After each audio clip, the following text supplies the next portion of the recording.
welcome to our new LinkedIn Live series, ADHD in the Workplace. I created this space recognizing that living with ADHD can present challenges in the world of work, and I hope that we can generate some ideas to support adults with ADHD to utilize their strengths. So I'm your host, Samantha, Director of ADHD Girls, a company with a social mission to empower girls and women with ADHD to thrive in their lives through effective advocacy, education, and specialist insights. So we have a very interesting guest today. Momoko is a multi-hyphenate after dropping out of 2 university degrees. She forged a career in the music industry, MTV, the BBC, and Wicked Foods. So she works with several spiritual disciplines and co-hosts the award-winning vegan and animal rights podcast, The Chick Peeps. At present, she is the membership community manager of the Comparison Free Club, founded by Lucy Sheridan.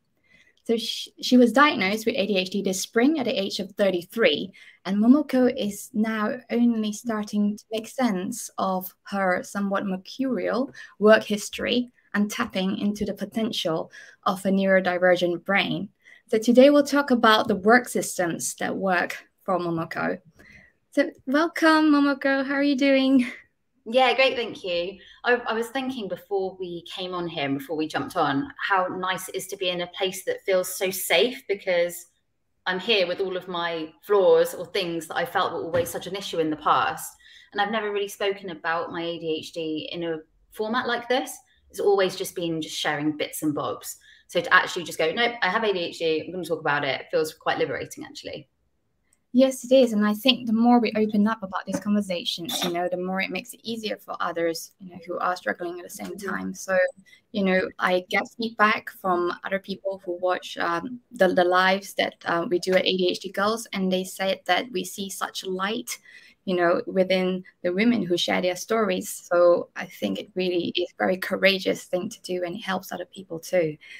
So I'm very interested in your ADHD journey. What made you pursue a diagnosis? Well, the diagnosis awareness process happened as for many other people during the pandemic. I'd been alone in London for 10 weeks in lockdown.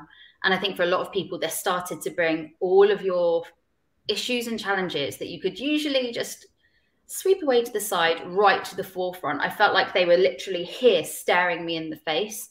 And it was actually thanks to some of my friends who have been diagnosed with ADHD who were saying, I think that you might want to just look into this. Just have a little look, watch this video. What you're saying is what I experience, and these things might help you. So I did a lot of research. I went into a bit of a hyperfocus, hyperfixation spiral, watching everything I could, listening to every podcast I could. And slowly but surely, things started to dawn on me. And I was like, there's something to this. I'm resonating with everything that I'm seeing and hearing and watching. And even though at first my brain said to me, no, guys with ADHD, you're nothing like them. If anything, you support them. How could you have ADHD? It doesn't make any sense, which I think a lot of people have at the start because of the perception of what ADHD is.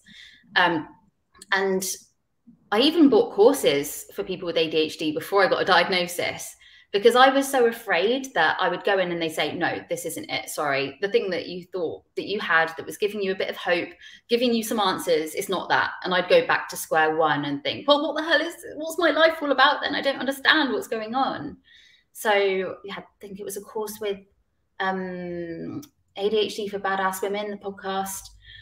She has a course, and that was amazing, and it made a lot of sense. And then I bought a course around eating. I just want to do trigger warning. I might end up talking a little bit about eating disorders because that's been a bit of a part of my path as well. And my friend was like saying, why aren't you going to get a diagnosis? You feel like you've got ADHD to the point you've now paid over £1,000 for these courses for people with ADHD. Do you not want to get the diagnosis? It really helped her. And I thought, yeah, I do, but something's really holding me back. And I felt like I wasn't really worth paying the amount that it would take to get the diagnosis privately. I'd heard a lot about the NHS and how, as amazing as they are for people with ADHD, it's been really complicated. So when I did drum up the courage for weeks to go to my GP, and she said, no, sorry, it's just trauma that you have. Here's a list of links to go and check out. I was like, oh, okay, it's happening. She's told me I don't have ADHD, and now I feel hopeless again. And after that, I posted about it on my story, and an old school friend said, who's worked in medicine, said, yeah, I knew you as a child, you don't have ADHD.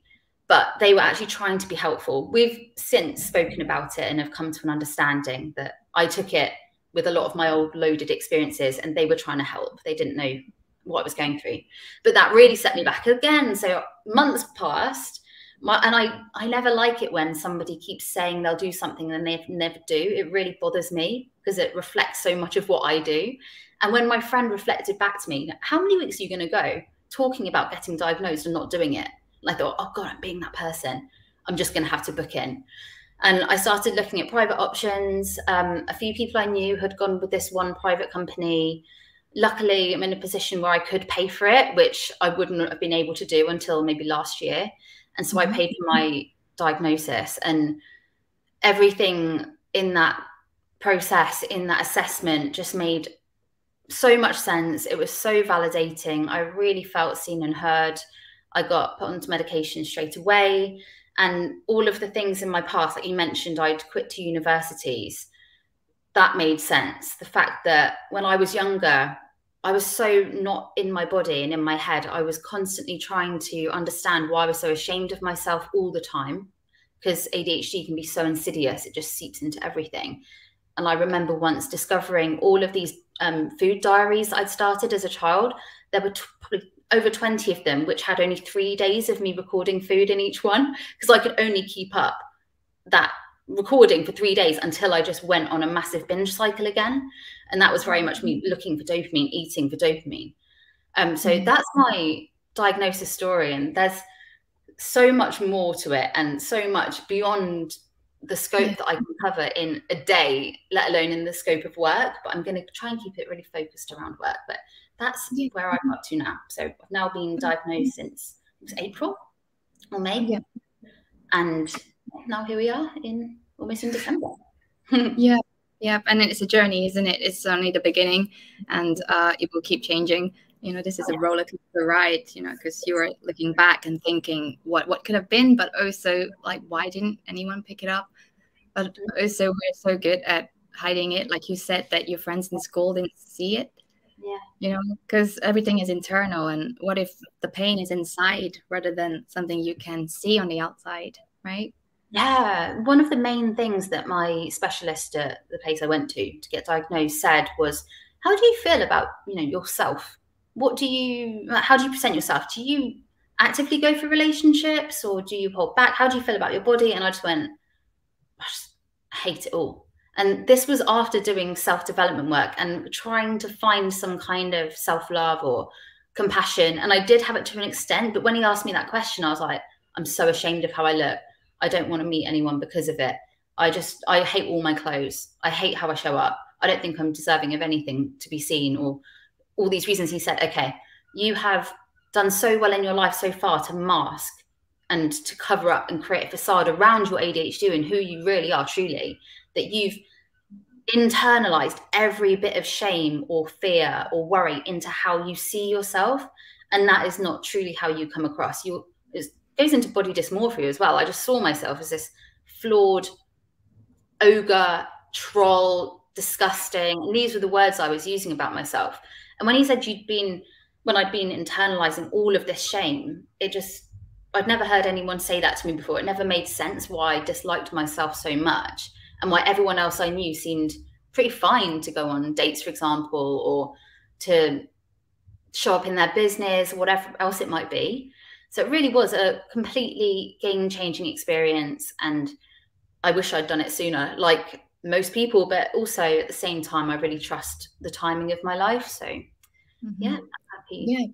Yeah. I think it's interesting how you saw yourself, because from the outside, I've followed you for a few months now on your social media, and all I see is this beautiful, really brilliant women, who really seems to be in charge of her life, and on the outside, people don't see that, so within you, it's a very different narrative that no one will understand. And that, I think, is what's stopping us from, even showing up, as our real self and daring to take up space, for one of a better term.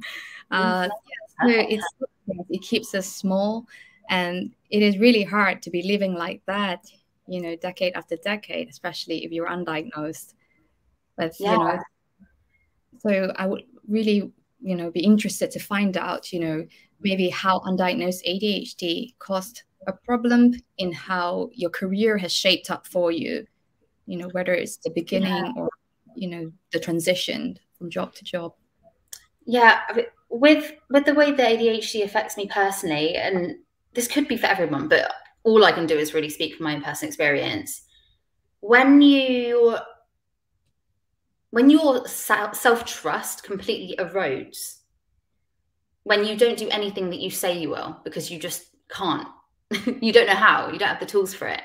When that erodes and when you start to not trust your own word, that layer of self-trust, which I think actually underpins everything. Now that I've learned self-trust, that is my foundation for everything. That's what I can come back to. That's how I can find safety in myself. That then leads to shame when you don't have that layer of self-trust, because you go and repeat the same thing again and again. Or you might say, oh, I'm going to start this business, I'm going to do this great project. Back of your head, it's saying, yeah, but you didn't really follow through with anything the last time, so what's going to change now? The trust again erodes, and then that leads to more shame, which leads to more perfectionism, which leads to more inaction, which leads to more self-abandonment, to the point where I was doing lots of fun things that I enjoyed in my career and work, but at one point I just stopped trying anymore. I was like, what's the point? You're never going to do it. You're never going to follow through. And I mean, my career with university, I guess it all started there. I guess it started at school, really. I wanted to be on The Apprentice as a businesswoman. I wanted to stand on people to get to the top. And I think part of it was not pressure from my parents, because they were more, we want you to be an artist. And I was like, no, I'm going to be a businesswoman. And I was inspired by that kind of fierce male energy for some reason. And even though I couldn't really operate in that energy, it was not me at all. And I think it was part of the masking. So I went to university, did management with marketing and Japanese, couldn't focus on anything, ended up doing cheerleading for 2 years at competitive level instead, and competing and training nearly every night. I didn't go to lectures. And once my mum helped me with my Japanese homework, it was so beyond what we were doing in the class that the teacher was like, you didn't do this. And I just burst out crying and ran away. I just didn't know how to cope. I really didn't. And then when I quit that, I want to do video now. So I decided to start doing video and filming. And I went to another university to do that. In my second year, I was like, I'm not feeling it. Also, why am I leaving everything to the last minute? Because in the first university, I barely did any work. When I actually thought that I wanted to work in video and film, I was doing the work, but it would get to, I think we'd have months to do an assignment. It would get to that last little minute. And I think even midnight the night before the submission was due, and I'd do it all throughout the night. And I think so many people with ADHD understand that, and people without ADHD who might be neurodivergent, that you can only work under pressure. And that became my mantra. You can't do anything in advance. You only work under pressure. And the funny thing was, I'd get full marks, not full marks, but I got a first in a lot of these submissions that I had that were last minute. So like, why would I do it any sooner? What's the point? But I didn't realize that entered me into a kind of spiral of like the adrenaline you get from staying up all night and working and submitting it, and then the crash at the other end. And I feel like my life with work as well has always gone to an extreme. It's boom or bust feeling. Go to an extreme, then do nothing. Do all of the exercise classes, then lie in bed for 12 weeks and not move. So it's always been very much like this, and going from one thing to the next, change my mind very impulsively. So after the filming job, I started working a bit in the music industry, in filming, just off my own back. And I desperately wanted to work my way up to working in a company. And at this point in my life, I discovered spirituality as well. I went through a really big low after a 6-year relationship ended. And after that, the law of attraction came into my life. And I think because also when you stop trusting yourself, it's easier to trust in a higher power. And I started to get strength from that. I found that very grounding. And I started learning about, if you put your intentions out there, something good might come back in. So I started wanting to consciously manifest, as they say, these different opportunities into my life through work. And lots of different things came in. So I'd find myself one day like on an Ed Sheeran tour filming one of the supporting artists and be like, how did I get here? I didn't have any context at that point. And then I'd be supporting another artist and taking them to Adidas to get all of their things sponsored. And some of my friends had got signed and I was working with them. And all of a sudden I was really thriving and enjoying being with this artist and doing this. And that really suited me because it was all about the excitement and the hustle. And I found out one day that my dad used to know this music manager, a label producer manager of the company. And I Googled his name, found out where he was doing a talk where I lived in Brighton at the time. And I went and waited outside the back door. And I was like, hi, I don't know if you remember me. I knew you as a baby. You knew my dad. Can you give me an opportunity in music, please? So I was really going for it. I was really somehow courageous and brave, which I don't know really how that happened. I think it was that trust in a higher power. And he set me up with a meeting with the manager that I really wanted to work for. I got a meeting with him. And I was really scared. He said, do you know how many people I've made cry today? Because he was working on The Voice. He'd made loads of artists cry, trying not to intimidate me or test me. And I just sat there and I was like, I'm feeling scared. But I was like, like, I'm here now. Like, not help me, but I showed my fighting spirit in that moment. And he hired me then and there on the spot. And I'd only gone in for advice for an artist I was working for. And his faith in me was interesting because it again gave me something that I didn't have because I didn't trust myself. And in that job, I was basically his PA so I could shadow him and learn how the music industry worked. Being a PA does not suit most people with ADHD. I got addresses wrong. I hung up the phone on a really important manager that he had a meeting with because I had to learn this system of transferring the phone. My brain just couldn't do it. And I hung up on that person in a really important meeting. I got dates wrong. I had to do big travel itineraries for this huge dance group.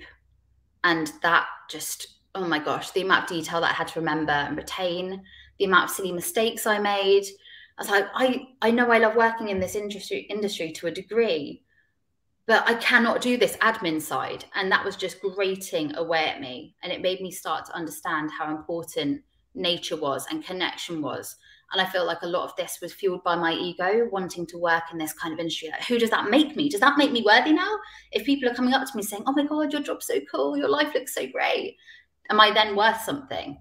And over time, when I left that industry and started to work more in festivals, I thought, this is great. I get to do that and networking and supporting people and that kind of in situ work suited me much better than the admin. And I got bumped up to being a rider manager at a festival, which means you work out all of the dressing rooms for the artists. So you're running on a tight schedule. I had millions of alarms on my phone. I was looking after volunteers. And I think we had Snoop Dogg or someone in, and that's a real high profile artist. You need to make sure everything's perfect on time. And the manager of the artist liaison thing at the festival came up to me and went, what the hell is wrong with the back of this arrangement with all the drinks and all of the food? Why is it such a mess? I've never seen it such a mess in my life. It all made sense to me. I was there knowing where everything was, but she was calling me out saying, this is chaotic. And again, I thought, there's something going on with me. I don't understand why I can't seem to, to get a grip in the ways that other people need me to. So after that, we were talking about our past lives before with work. These all feel like different versions of me. It's so strange to dig and dive into them. But then I got really into crystal work as a big transition. And I went to work in a crystal shop that I grew up near when I was younger, started doing crystal consultations, started doing numerology readings. This felt very much more me, more in the emotion, more in the intuition, less admin. But then I started to worry about the problematic nature of crystal sourcing and talking about spirituality and the ways that I had appropriated other cultures in the past through learning the spiritual disciplines that I was using and sharing and making money from. And I think for a lot of ADHD people as well, we have a strong bias towards justice. And with the veganism too, the vegan podcast, this is what started to bubble up for me at that point, as I started to release the ego and am I only worthy if I'm seen in this way, and started to think more of, no, justice is important to me. I started to then pivot around in my career even more. I worked at the BBC as well, did social media at MTV. With the BBC work, that was all about body positivity and platforming people from underrepresented groups. So that was quite an interesting project to work on. And I did really enjoy that. I still didn't fully feel like I deserved it. Worked in vegan food. So you can see, like, I could just talk all day about work, but I'm so lucky now to have had to be working in the job I'm working in now with a team of other people who got diagnosed with ADHD around the time that I did. They have so much compassion, so much understanding, empathy. My boss, Lucy, my client, she is so kind to herself if she makes a mistake, which inspires me to do the same because I'm so hard on myself. But I guess coming back to the question, which was, how did the undiagnosed ADHD cause problems?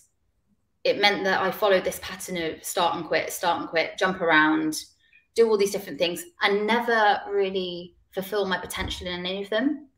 And I think that's what hurts the most, is to know that I never really reached an expert level or a top level of anything, because that was what was important to me growing up. Or the thing that I perceived to be so, I don't know, admirable was when someone had just done one thing all their life and became a doctor, or they just started and now they're a scientist.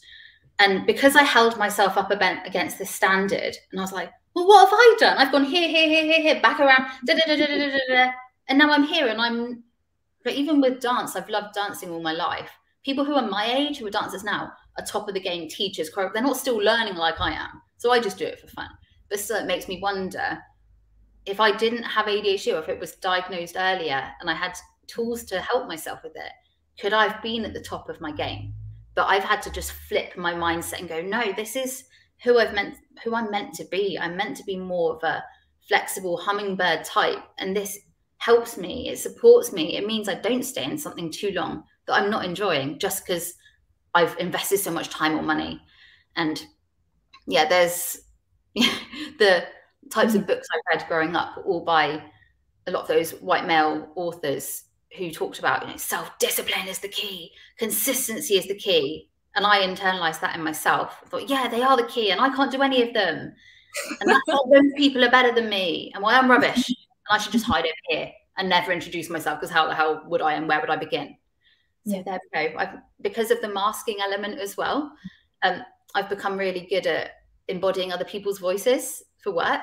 So lots of my jobs involved being other people, like talking as them, or typing as them, or writing as them. And the main problem, I'd say, in my career, if I was going to talk about my own purpose career, my own thing that I'd want to do myself, is it clouded my own voice and made it hard for me to speak as myself, because I was so used to speaking as someone else who was the one that deserved to have the spotlight, I suppose. That makes sense. Yeah, absolutely. Well, there's so many times I want to say something, but then I thought, I better let you finish. And I hope that I'll do you justice, because all I see is this amazing, brilliant, multi-talented person who's so brave. You go out there and you forge your own future. Every career every job that you've taken in your career, even though you see it as, very different things, you're fleeting back and forth, but they're all things that you really like to do. And, you did amazing at them. And the systems that you were talking about, in place when the person who came into the music festival tent and see, like, what is this? This is mess, but this is how you organize things. So where everything is. It's object permanence to you, isn't it? Oh, yeah. Completely. And that's the story of my life, object permanence. Or, yeah. That's exactly. When anyone asks you, where's this? You'll be able to, pluck something out from that chaos and give it to them, right? Because your brain is so fast, right? Yeah. And what you say about having this type of brain difference, and doing so many different things, following your interests at different times, and feeling like, am I ever going to consistently be able to achieve something that was noteworthy, that will help me fulfill my potential? But society as we know it is all about a linear path. But because of the awakening that everyone has had post-pandemic, knowing that our life is quite finite actually, and really, we need to do something about our lives. And so many people are creating their own startups right now and they want to leave their own mark, their legacy. So maybe the world is going towards that way, and the linear career path, whilst it has worked, maybe now it's time for a change. And really, for us to really find something that works for us, and as you say, you have a very good support system right now. People will understand, and people are going through the same things. And that really makes a huge difference, isn't it? I really do wonder, actually, if we weren't encouraged through school to just have one career. Because when at school were you ever taught you can do all these different things if you want? It was just get a job. Careers, I think we had these careers consultations at school. That's all we were ever told. What industry do you want to work in? And that was literally it. In business studies, you just get a job or you just start a business. And I really love, I think, who was it that came up with the word of multi-hyphenate? Oh, yeah, I know that, but my working memory is not working right now. So I'll check that. Hyphenate. Yeah, because when that came out, that gave a lot of people attention. Yeah. It's also known as multipotentialite. That's it, yeah. There's a great TED talk on that. Yeah, it's brilliant. And really talking about fulfilling our potential, I believe really that working to our strengths, it's one of the key. And one thing that always jumped out, consistently for me, and I was actually someone who went on to become a scientist, but then changed my mind after that. And what led to that trajectory was having someone like a support system that really helped. And more than that is a mentor, because I feel like having the brain difference that we have flitting quite a lot, depending on our interests. We kind of need somebody to keep us accountable and to help us stay the course, in the path that we want to do. What are some of the strengths that you possess from having ADHD that you were able to channel into your career? Because I can see so many. I would say one of the key things is that it's just a novelty brain. The ADHD brain just goes in search of novelty.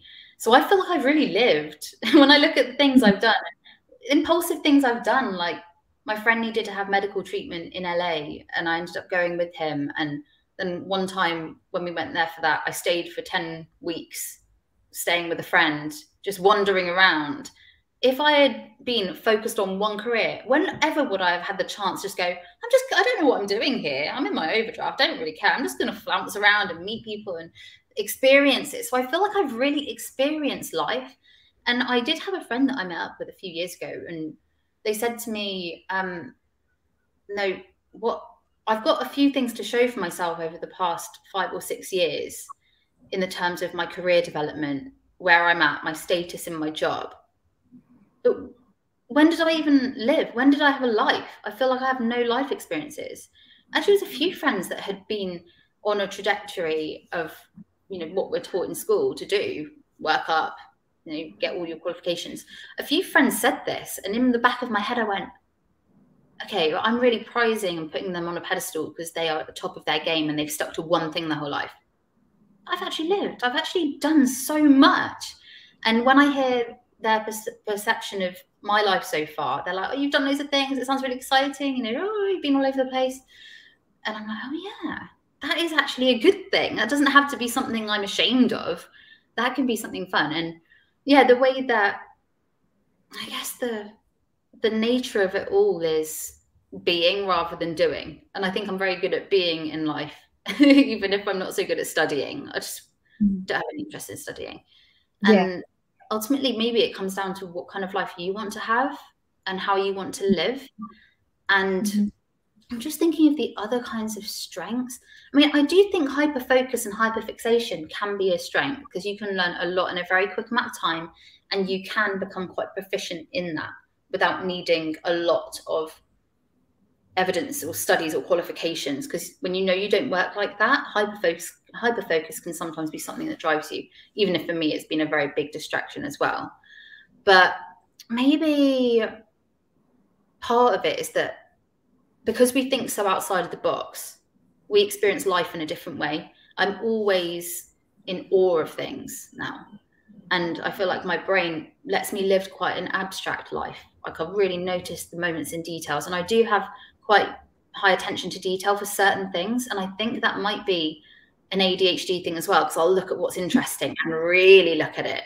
So when I'm doing, for example, it might be crystal work with somebody, some people might just be like, oh, what do you do with it? But my intuition tells me what to do. And then I find all different ways to work around it and work through it. Look, if it's a clear crystal, for example, look at the sea through the crystal, look at the sun through the crystal, look at different elements, draw the energy you see coming out of the crystal. Who does it remind you of? So, whereas some people's linear thinking might just be like, well, how do you do this? I need a scientific process. Mine is like, oh, but open your mind and you'll start to tune into all these other energies that are around it. And with all of the people I know who have ADHD, their intuition is spot on. I really know how to trust my intuition, even if I don't trust myself all the time, or if I'm still learning to. Yeah, so maybe it's not even that long an answer. It's just the variety of life that you can get as someone with ADHD, and the empathy as well, and the justice side of it. You really, you felt misunderstood your whole life. You can have a lot more empathy for others. Yeah. No, I really resonate with everything, and also it's new what you said about, you know, having this life that's really lived. You know, I don't think I've heard it anywhere before. You know, and that's why I tend to gravitate, you know, even to writers who have lived this really colorful life. You know, Jack Kerouac was always someone I looked up to. You know, I think his poetic words, you know, and his adventure, his travels. You know, there's something that, wow, you know, it's the kind of thing that I look to when I'm in a desk job, you know, and I wonder what I'm doing here staring at the gray carpets when I could be out there, you know, and I think that's why I tend to leave my jobs out of boredom. And yeah, also had a bit of that job hopping like you did, you know, so. But on the flip side of that is when we find something that we see a purpose and a mission and the reason, the point for doing it, then we can be such tornado of energy, you know, such an amazing resource, you know, and like you say, we have a social justice reason to it, you know, like a chance to right a wrong, you know, like you did when you created an award-winning podcast, you know, and that was something that you strongly believed in, and, you know, it went on to achieve awards. You know, and I'm hoping that what I'm doing now is making a difference somehow to people. Yeah, absolutely. Yeah, this is absolutely amazing. You know, everything you say, it's like a golden nugget, and I'm sure everyone would benefit from it.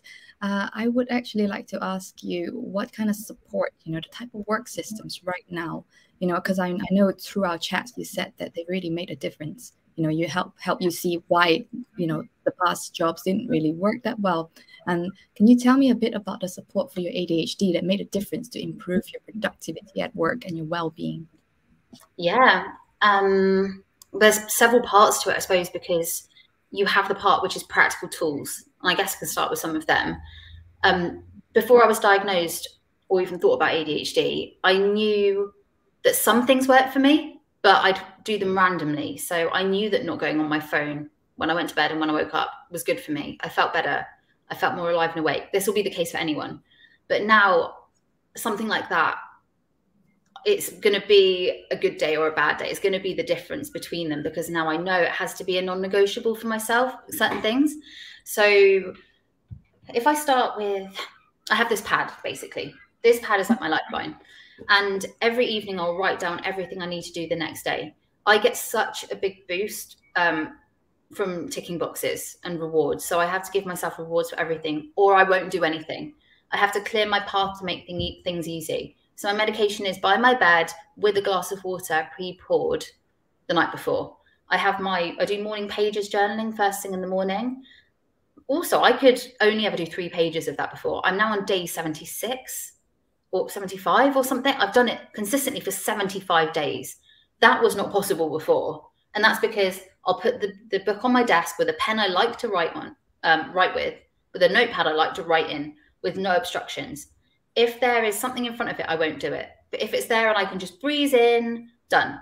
Tick a box, great, I've done it. With other things, I have an SAD lamp, which really helps me with the light in the morning. I also do some kind of exercise most mornings, because that for me is something that really boosts my dopamine levels and keeps me focused all day. Well, not always, but you know, it will definitely help me keep focused.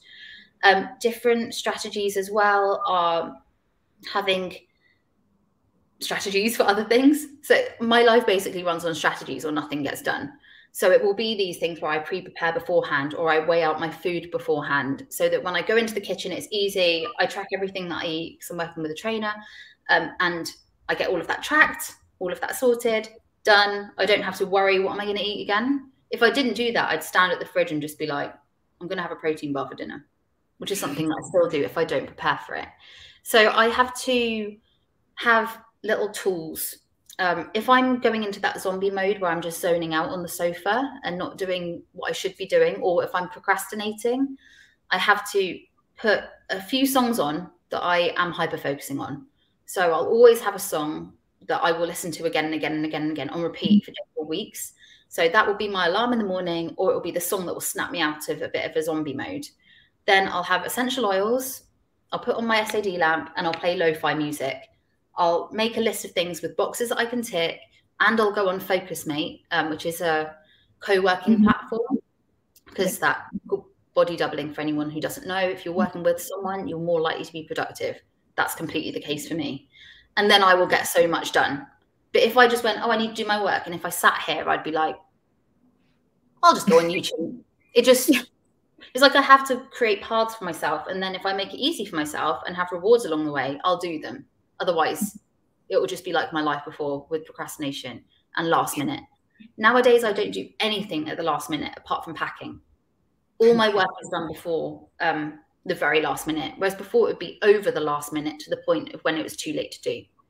So I'm just working on the packing part. Luckily, I haven't traveled too much recently because of everything going on. But that's a huge change for me. And I think even just having my space clear and clean, even just washing my dishes at the end of the day, before I'd use every single thing in my whole kitchen and it would be dirty. I wouldn't think to wash it. I couldn't. Or I'd have things all over the floor. If I go and FocusMate, I can clean and I'll actually get it done. So these are just a few practical tools. Everyone will have different things. On a level of more of an inner support is not only self-compassion, but I think for myself anyway, I don't know if I've heard many people say this, but now that I'm diagnosed, I feel like a completely different person in a good way. I feel like I've got so much more self-worth. The fog of dirty dishes, completely messy room, I hate myself, I haven't exercised, everything that cluttered my mind before is now out here, so I can bring more important things in. So I can actually deal with things like finances and relationships and anything else, you know, focus for work, getting stuff done is much more accessible for me now. But I'm always worried about spiraling back. And there's always this thought of, yeah, but how long is this going to last? Even though I know I've been more consistent than I've ever been in my life, that thought that I might go back to how I was haunts me sometimes. And it's such a big fear because I never want to be that upset and sad and struggling ever again in my life. Obviously, things will happen, but I never want to go back there. And that's me having shame for that version of myself. That part of me is so hard to accept, that the thought of having to go back to being her, lying on the sofa for weeks, not exercising, when now I exercise multiple times a week. I'm doing more active stuff than I've ever done. I'm eating better than I've ever done. My medications turned my binge eating around completely, and now I actually feel good about what I eat, which is a huge change. If you haven't really gone through that, it's really hard to express how scary it is to backtrack. So even now when I backtrack, like I lost quite a lot of weight throughout this process, and then the other day I thought I might have put weight back on, and that gave me the fear I'm spiraling back to where I was. And I had to keep coming back to the self-compassion of, you know, that person was doing the best that they could with what they had. You will never be that person again because you have that self-awareness now. You understand how this works. You can always come back. And the shame around various past versions of myself, which were experiencing the most intense types of ADHD, I'm doing the shadow work to integrate them. So looking at the parts that I find so hard to accept about myself, bringing them along the journey and self-parenting, like reparenting those parts of myself, hearing them when they felt dismissed, seeing them when they felt like they were nothing and that everyone else was better than them, and understanding them in meditation, basically, or just in my own, when I go for a walk, I might be thinking about it. And I think the self-awareness and knowing that you have the tools to work through anything that you struggled with in the past is a big part of the ADHD self-support. And that is the life-changing thing to come back to, and having grace for yourself and not resisting, because I do think what we resist persists, but knowing that when you're really hard on yourself when you have ADHD, it's usually because of that shame. But if you turn it to grace and kindness, that's always going to land better with yourself and be more transformational and lead to less perfectionism and just help accept you're human. But part of that as well, that's the very individualized approach.